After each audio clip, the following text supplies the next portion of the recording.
Bab majrurat. Bab majrurat. Majrur. Nggih. Baik, bismillahirrahmanirrahim. Assalamualaikum warahmatullahi wabarakatuh. Innal hamdalillah nahmaduhu wa nasta'inuhu wa nastaghfiruh wa na'udzu billahi min shururi anfusina wa min sayyiati a'malina. Man yahdihillahu fala mudilla lahu wa man yudlil fala hadiya lahu. Asyhadu an la ilaha illallah wahdahu la syarika lahu wa asyhadu anna Muhammadan abduhu wa rasuluh. Allahumma shalli wa sallim wa barik ala nabiyyina Muhammad wa ala alihi wa sahbihi wa man tabi'ahum bi ihsan ila yaumil qiyamah wa ba'd. Ya ikhwah rahimani wa rahimakumullah. Kita lanjutkan pelajaran kita kaidah lughah Arabiyah, kaidah bahasa Arab, yaitu di sesi pertama Badal Ma'rif kita belajar ilmu nahwu dengan baca buku Al-Muyassar.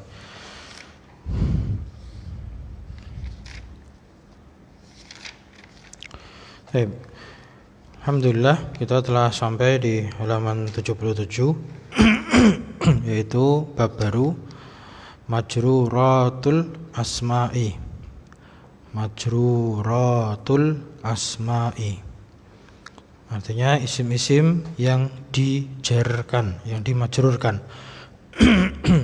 Sebagaimana telah kita ketahui i'rab. Jadi kalau kita ulang ya dari awal, nahwu itu apa? Ilmu yang mempelajari perubahan akhir kata. Perubahan akhir kata dalam sebuah kalimat. Itu namanya nahwu, ilmu yang mempelajarinya. Nah, kemudian perubahannya itu namanya i'rab. Nah, perubahannya itu namanya i'rab. Dan i'rab itu ada 4. Kita baca rafa, nasab, sama jar dan jazm. Rafa, nasab, jar, jazm.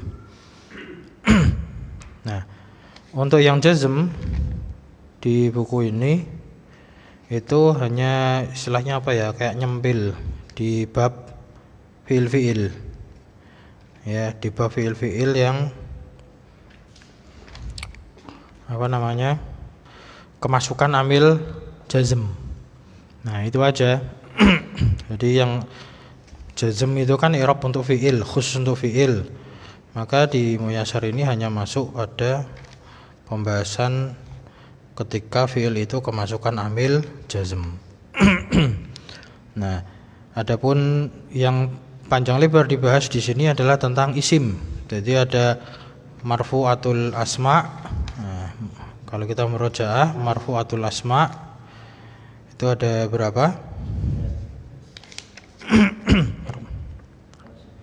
Kalau 9 itu jenisnya isim. Ada 7 kalau tawabi'nya dihitung 1. Ya, 10 kalau tawabi'nya dirinci. Apa saja itu? Sambil murojaah diulang-ulang. Fa'il, naibul fa'il, terus mubtada, khobar, terus yang marfu, isimnya kana, kemudian khobarnya inna, kemudian tawabi. Nah, itu untuk yang marfu'atul asma. Kemudian yang mansubatul asma, ya, maf'ul bi, maf'ul ajli, maf'ul ma'ah, maf'ul fi, maf'ul mutlak. Nah, maf'ul ada berapa? Maf'ul ada 5. Terus berikutnya yang ke-6 hal, tamyiz, terus apa lagi? Mustasna, munada.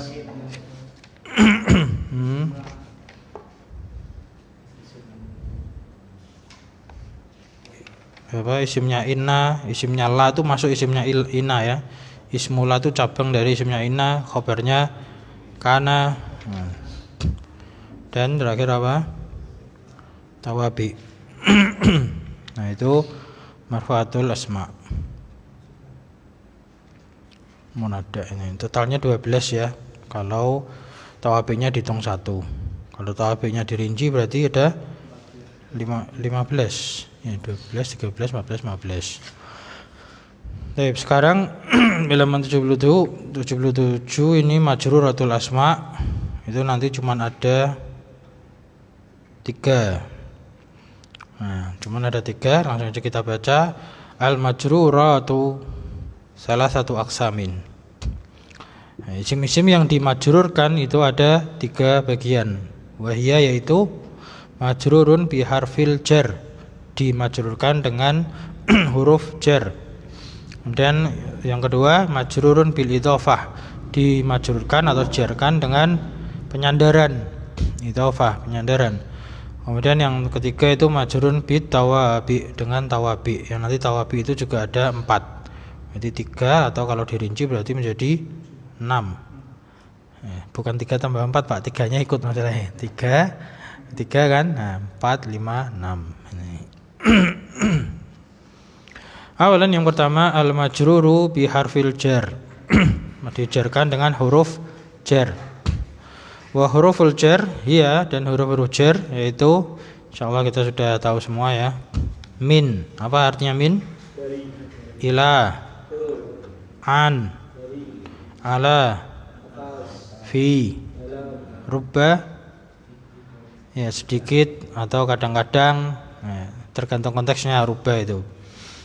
Al-ba'u, ya al-ba'u itu huruf ba, kalau diharokati bunyinya bi. Ya, kemudian artinya apa? Dengan.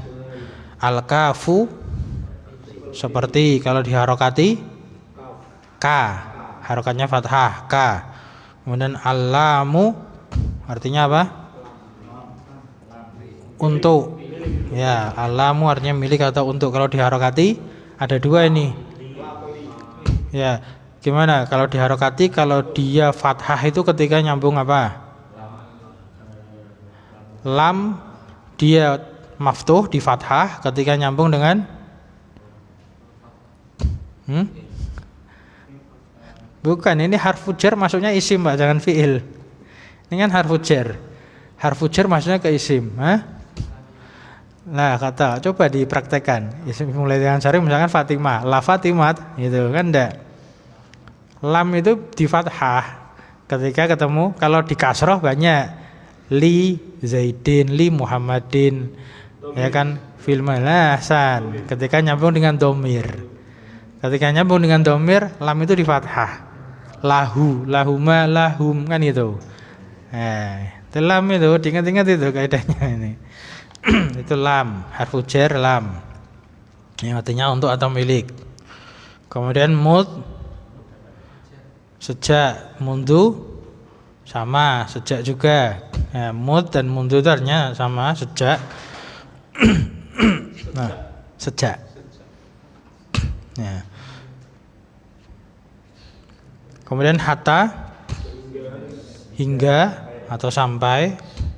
Khola, ada, hasya itu selain, saudaranya siapa dia? Ya, tahu dia adatul apa namanya? Adatul istisna, ya, pengecualian. Ya, artinya selain. Khola, ada, hasya, itu tiga-tiganya itu adatul istisna yang kita pernah udah bahas. Ini bisa sebagai harfu jar ketika setelah khola ada hasya majrur. Nah, tapi kalau khola ada hasya setelahnya itu bisa dibaca mansub setelahnya, maka dia sebagai apa? Masih ingat enggak? Bukan, bukan gitu. Ada tulis istisna khola, ada hasya, itu kan setelahnya bisa dibaca 2, bisa majrur, bisa mansub. Kalau majrur maka ini dikategorikan huruf jar, maka penulis memasukkan ini huruf jar. Tapi ketika setelah khola ada hasya itu mansub, maka ini dikategorikan apa? Bukan. Bukan. Bukan. Hah? Iya, kalau setelahnya mansub, maka ini dianggap sebagai apa? Lupa semua ini. Fi'il madhi. Ya, fi'il madhi. Jadi Khala ada hasya itu dianggap fi'il madhi ketika setelahnya mansub. Tapi kalau majrur maka masuk di sini huruful jar. Demikian pula dengan mud dan mundu, nanti akan ada pembahasan di lanjutan itu. Dia juga bisa dikategorikan sebagai isim. Ya, isim ketika dia dianggap sebagai dzaraf. Karena artinya kan waktu, sejak, keterangan, itu bisa disebut sebagai isim. Namun kita untuk awasan dulu aja. Yang terpenting di sini kita tahu inilah macam-macam huruful jar. Kemudian ditambahi di bawahnya wa huruful qasam. Apa artinya huruful qasam? Huruf sumpah. Nah, maka isim setelah huruful qasam, berarti yang dia itu muqsam bi dia digunakan untuk disumpahi, maka dia majrur. Nah, maka dia majrur seperti misalkan wallahi, demi Allah. Maka di sini huruful qasam ada 3, hiya yaitu al-wawu. Kalau diharokati itu dalam kurung itu wa ta'u huruf ta, kalau diharokati ta yang al-wal ba'u itu harokatnya harusnya kasroh seperti huruf jar. Yang ba seperti huruf jar harokatnya kasroh. Misal contohnya masuk pada kalimat min, misalkan masuk ke kata an-nas. Minan nasi. Minan nasi aslinya tuh min, mana dia dikasih bantuan fathah karena bertemu 3 sukun, malahan 2 sukun kan, min nunnya sukun, alifnya sukun, lamnya juga sukun. Alif lam itu sukun semua. Nah, yang alif itu tidak dianggap, maka lamnya itu yang sukun masuk ke minal.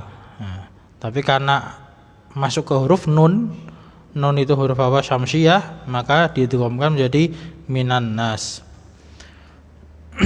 Min masuk ke an-nas, minan nasi. Min itu harfu jar. Ya, kalau ngi'rab min harfu jar mabni. La mahala minal i'rab. Tidak ada kedudukan dalam i'rab. Kemudian an-nasi itu majrurun bi harfi jar min. Nah, an-nasi itu majrur dengan huruf jar min. Wa alamatu jarihi kasrah dan seterusnya. Kemudian ata tallahi itu harful qasam. Artinya demi Allah, i'rabnya sama. Ta itu harful qasam mabni gitu, dan seterusnya. Allahi lafdzul jalalah, dia majrur bi harfil qasam ta, wa alamatu jarihi kasrah dan seterusnya. Al-ba'u billahi sama, ilallahi ini juga jar majrur. Al-wawu wallahi ini bisa qasam atau bisa, ya kalau setelahnya majrur pasti qasam ya. Wawu, ya. Wawu kalau setelahnya majrur itu pasti qasam. Kecuali kalau konteks kalimatnya itu sebelumnya ada ma'tufnya. Ya, kalau sebelumnya ada ma'tufnya, ma'tuf alaihnya, maka dia bisa ataf. Tapi kalau tiba-tiba di awal kalimat setelah wawu kok majrur, maka itu wawu qasam. Alam tadi artinya untuk atau milik, ya, lillahi. Nah, itu perhatikan tulisan lillahi itu yang sering diketahui, tidak diketahui perbedaan antara tulisan lillahi dengan Allah. Nah, kalau Allah tanpa huruf jar lam itu ada alifnya, ya, seperti sebelumnya itu wallahi, wa kemudian alif, kemudian lam tasdid, kemudian ha. Itu Allah itu seperti itu penulisannya. Sedangkan kalau kemasukan harfu jar lam atau kemasukan huruf lam li, maka alifnya dibuang. Jadi lillahi tulisannya seperti itu.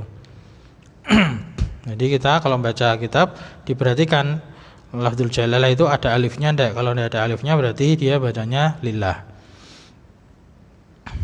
Baik. Selesai yang majrur bi harfi jar. Mudah insyaallah ini. Untuk membedakan wawu qasam, wawu atau apa yang iya. Kalau tanpa harokat ini. Iya. Tanpa harokat bagaimana? Apakah ini bacaan ini wawu? Iya, tergantung konteks kalimatnya tadi, Pak. Jadi misalkan tiba-tiba di awal kalimat. Nah, kemudian setelahnya itu khobar, pemberitaan atau apa suatu ungkapan yang ingin disampaikan dengan penegasan. Nah, maka di antara fungsi sumpah itu menegaskan. Nah, maka wa di depan itu sebagai wawul qasam. Wallahi misalkan itu. Tapi kalau misalkan tidak ada apa namanya konteksnya itu tidak menunjukkan, tidak ada petunjuk kalau itu penegasan atau butuh sumpah, tidak butuh sumpah, maka bukan apa namanya wawu qasam. Misalkan kita cuma mengatakan wallahu a'lam, nah kan tulisannya sama, wallahu a'lam, kan tidak mungkin di situ tiba-tiba wallahi belakangnya cuma a'lam gitu dok, kan tidak mungkin. Misalkan tulisannya wallah a'lam, itu nggak mungkin dibaca wallahi kemudian belakangnya a'lam. Kenapa? Lah a'lam itu apa? Kalau cuma satu kata kan nggak mufidah, nggak ada faedahnya. Dan maka itu bacanya wallahu a'lam dan Allah Maha mengetahui. Nah, misalkan kalimatnya belakangnya itu pada penegasan. La'aqtulanna. La'aqtulan yang ada lam apa taukid juga di situ. Sungguh aku akan membunuh. La'aqtulanna. Nah, maka sungguh aku membunuh ketika depannya ada wallah, ini sumpah ini, wallahi la'aqtulannahu. Ya. Jadi tergantung konteks kalimatnya. Insya Allah nanti bisa apa? Diketahui dengan jam terbang kita belajar ini. Namun berikutnya sanian yang kedua, al-majruru bil idhofati. Majrur dengan idhofah. Nah, sebetulnya pembahasan majrur ini kan di awal-awal sudah sering kita singgung, jadi mudah insyaallah. Nah, idhofah, mudhaf ilaih itu kita juga sudah semua. Cuman kita baca al-idhofatu hiya, idhofah adalah nisbatu syai'in ila syai'in, menisbatkan sesuatu kepada sesuatu. Nah, berarti kan kata syai'in ada sedikit faedah tambahan ini. Syai'in yang pertama nakirah, ila syai'in, syai'in yang kedua juga nakirah. Ketika penyebutan kata yang sama tapi keduanya sama-sama nakirah, itu menunjukkan sesuatu itu tuh berbeda yang kedua dengan yang pertama. Sehingga terjemahkannya nisbatu syai'in ila syai'in itu maknanya atau takdirnya itu nisbatu syai'in ila syai'in akhar. Nah, menisbatkan sesuatu kepada sesuatu yang lain. Itu. Jadi tidak sama. Jadi misalkan syai'in yang pertama adalah kata baitun, maka syai'in yang kedua bukan kata baitun lagi, baitu baitin, bukan gitu. Nah, maka yang pertama dan kedua itu mesti beda. Ketika ada pengulangan kata yang nakiroh, faedahnya gitu. Di antara faedah lughah itu pengulangan kata yang sama dengan bentuk nakiroh itu menunjukkan makna yang berbeda. Tapi kalau pengulangannya itu ma'rifah, maka itu menunjukkan kata yang sama. Jadi misalkan ini mengatakannya ya nisbatu syai'in ila syai'i, yang kedua kalau ada alif lamnya, maka syai'nya itu kembali ke syai' yang depan. Di antara faedah alif lam itu gitu. Ma'rifah itu faedahnya di antaranya dia sekedar mengulang kata yang sudah lalu. Mafhum maksudnya? Belum begitu. Di antara contohnya ketika di dalam Al-Qur'an itu surah Alam Nashrah itu ya. Inna ma'al usri yusra wa inna ma'al usri yusra. Nah, inna ma'al usri, al-usri itu pakainya alif lam. Al-usri ya artinya usr pakai ain. Kesukaran, kesulitan. Sedangkan inna ma'al usri yusron, yusron itu nakirah. Yusron apa artinya? Kemudahan. Nah, di situ diulang kalimat fa inna ma'al usri yusron wa inna ma'al usri yusron. Lah, al-usr yang kesulitan itu kesulitannya sama. Satu kesulitan. Sedangkan yusron kemudahan Allah Subhanahu wa taala mengulanginya dengan nakirah itu menunjukkan kemudahannya lebih banyak. Nah, jadi kita harus yakin itu di antara faedah bahasa kayak gitu. Ketika Allah memberikan kesulitan sama kita, pada kita, maka kita yakin kemudahannya itu jauh lebih banyak. Itu di antara faedahnya gitu, nakirah sama nakirah. Demikian pula ketika kita itu paham tadi insyaallah.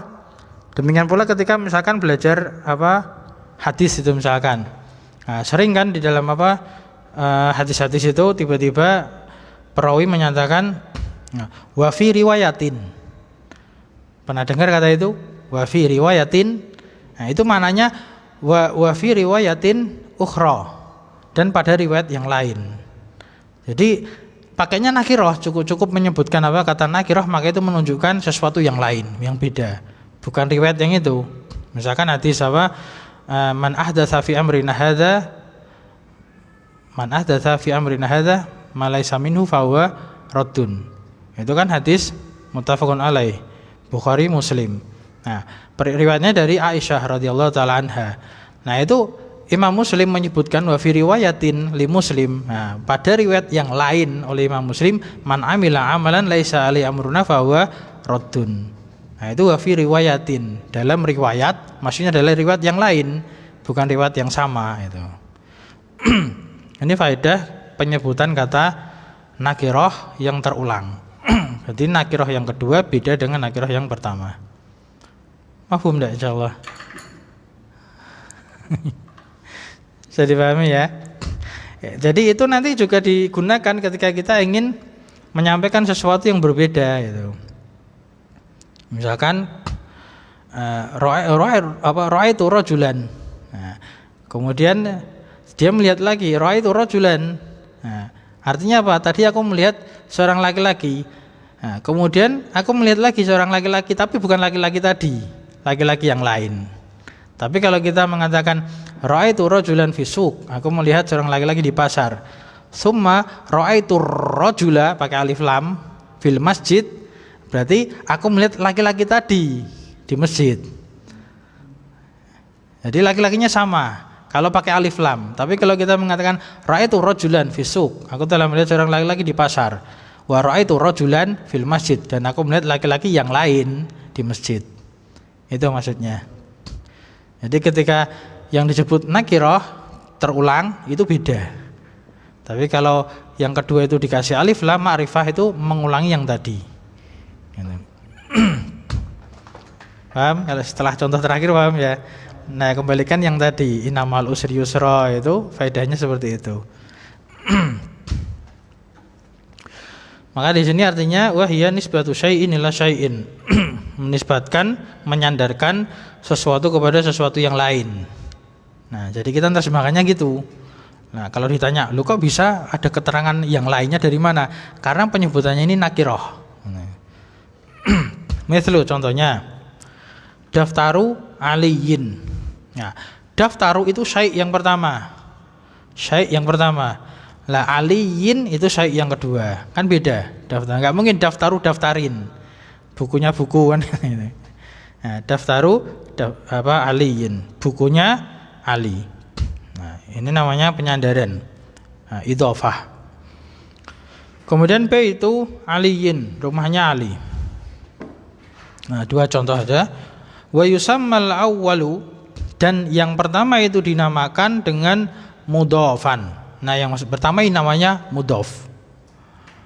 Nah, kita sudah sering kan dapat yang pertama ini mudhof, wasani mudhofan ilaihi, dan yang kedua itu adalah mudhofan ilaihi atau mudhof ilaihi. Berarti contohnya daftaru aliyin. Yang pertama apa? Daftar. Maka daftar disebut apa? Mudhof. Aliyin ini yang kedua, maka disebut mudhofun ilaihi. Mafhum? Mudhof, mudhof ilaihi. Mudhof, mudhof ilaihi. Nah. Berikutnya walladzi la budda. Ini bahasanya agak asing ini. Wallahu alam penulis pakai ada kaidahnya atau enggak?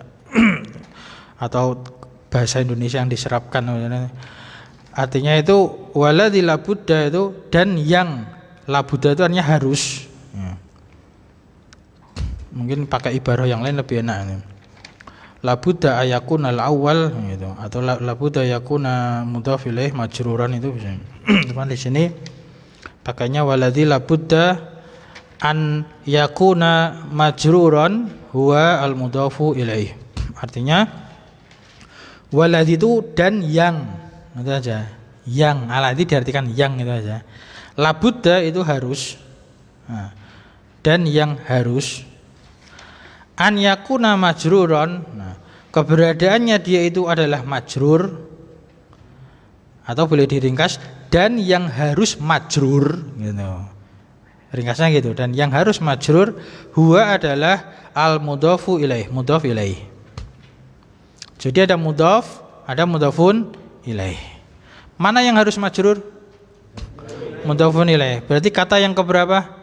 Yang kedua, yang disandari yang kedua. Nah, itu dia harus majrur. Nah, amal mudhafu, adapun mudhaf, berarti kata yang pertama yang disandarkan mudhaf, fayakunu hasaba mauqi'ihi fil jumlati, maka keberadaan dia itu sesuai kedudukan dia dalam kalimat, sesuai kedudukan dia dalam kalimat.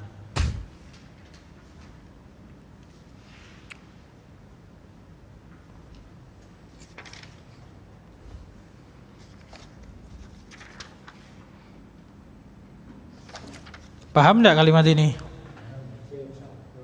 Enggak perlu saya jelaskan ya. Soalnya kadang bingung sing majrur sing dia gitu. Masih ada yang bingung enggak? Saya jelaskan dikit apa. Contohnya daftaru aliyin. Kita ambil contoh daftaru aliyin.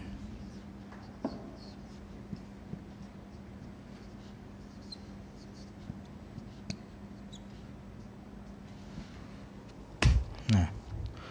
Mana yang mudhaf ilaih? Ali. Harus majrur. Harus majrur, pasti ya gitu. Kaidahnya gitu. Karena majruratul asma yang kedua adalah bil idhofah, yaitu mudhafun ilaih. Ini yang ini. Adapun mudhaf yang di sini, nah, ini sesuai dengan kedudukan dia ala hasabi mauqihi fil jumlah. Sesuai kedudukan dia dalam jumlah. Kalau dia sebagai khabar misalkan hada daftaru aliyin, berarti dia marfu sebagai apa? Khabar. Nah, kalau misalkan diganti ra'aitu,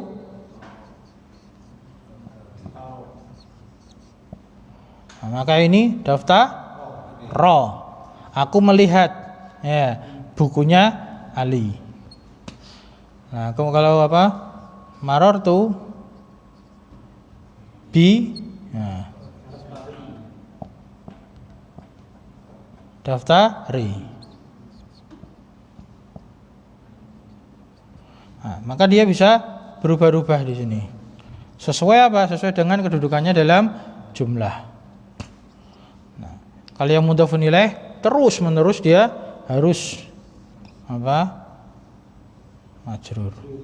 Ya. Mahum insyaallah. Udah ya. Jadi diingat mana yang mudhaf, mana yang mudhafun ilaih, dan jangan bingung. Loh katanya mudhaf, kok bisa mansub? Mana? Iya, mudhaf bisa mansub. Nah, yang majrur itu apa? Mudhafun ilaih, beda antara mudhaf sama mudhaf ilaih.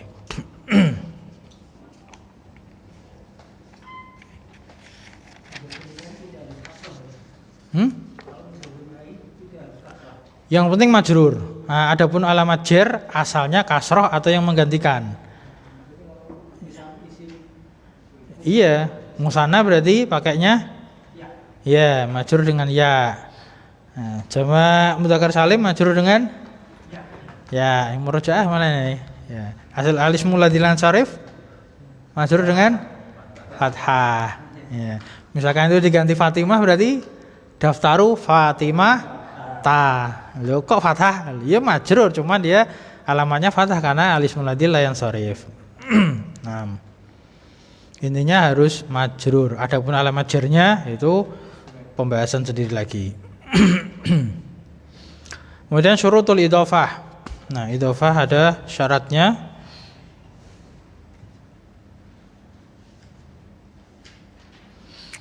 Asyaratul awal, syarat yang pertama, ala yakunal mudhafu munawwan.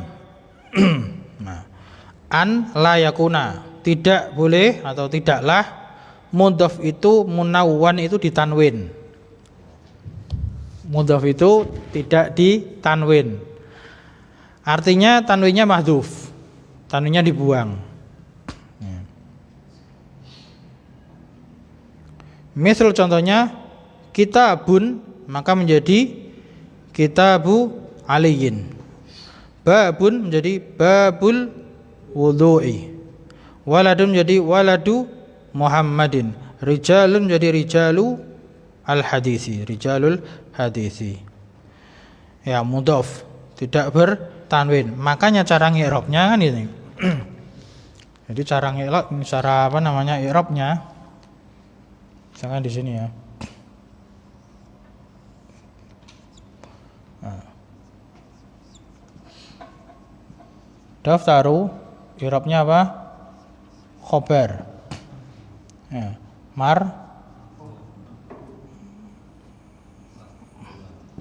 Marfu. Alamatnya alamatuhu dhammah. Kemudian li'annahu isim mufrad. Nah, ini tuh masih nanggung. Ketika kita ingat isim mufrad, li'annahu isim mufrad kan daftaru. Isim mufrad itu bukan alismul ladzi la yansharif loh ya. Ingat, isim mufrad itu bukan alismul ladzi la yansharif. Karena isim mufrad itu urutan nomor 1. Kalau alismul ladzi la yansharif urutan nomor 9. Nah, isim mufrad itu harusnya bertanwin, kan gitu. Nah, terus kalau kita balik lagi memperhatikan ke sana, lu kok enggak tanwin?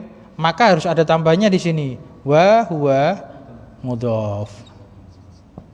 Nah, maka pentingnya ada keterangan wa huwa mudhaf itu untuk menunjukkan hilangnya tanwin. Untuk menuju hilangnya tanwin. Nah, itu pentingnya ada tambahan wa huwa mudhaf. Maka di sini masuk ke syarat yang pertama, alla yakunal mudhafu munawwan. Apa? La yakunal mudhafu munawwan. Jadi mudhafnya itu tidak bertanwin. Syartu tsani antu dzafal nunu idza kana al mudhafu musannan au jam'an. Ya. Maksudnya di sini adalah jamannya jamak mudzakkar salim. Jadi jam'an di situ dikasih dalam keterangan aja, maksudnya jamak mudzakkar salim.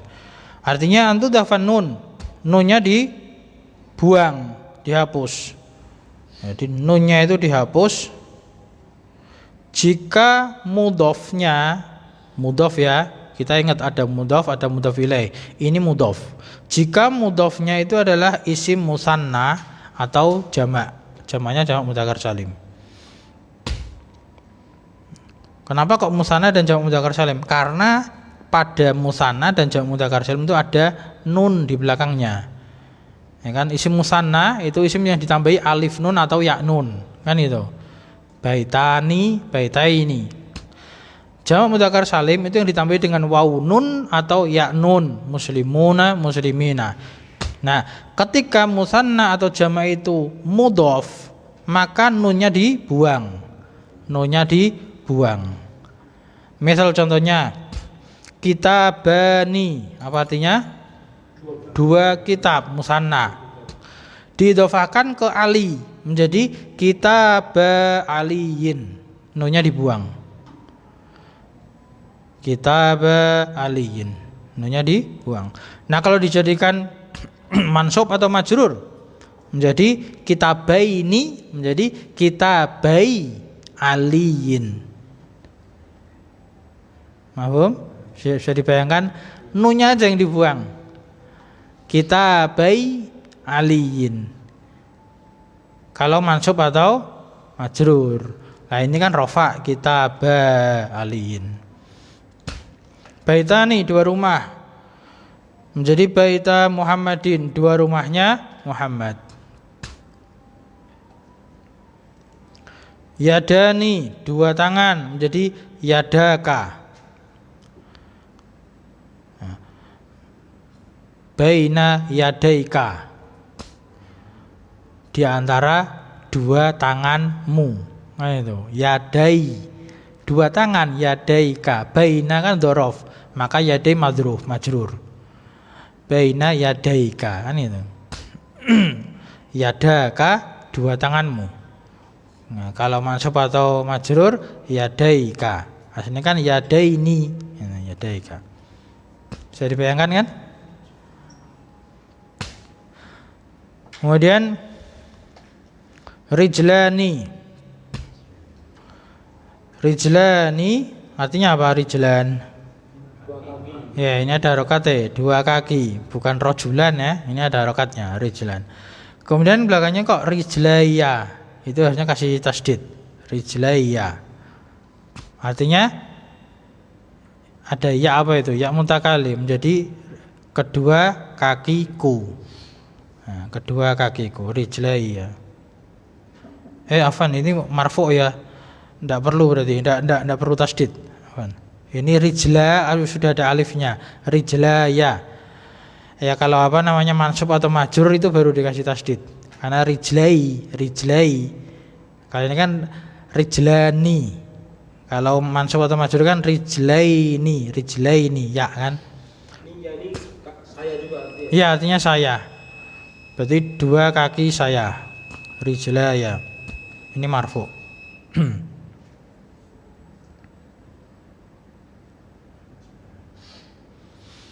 Nah, ini yang kadang tuh orang bingung.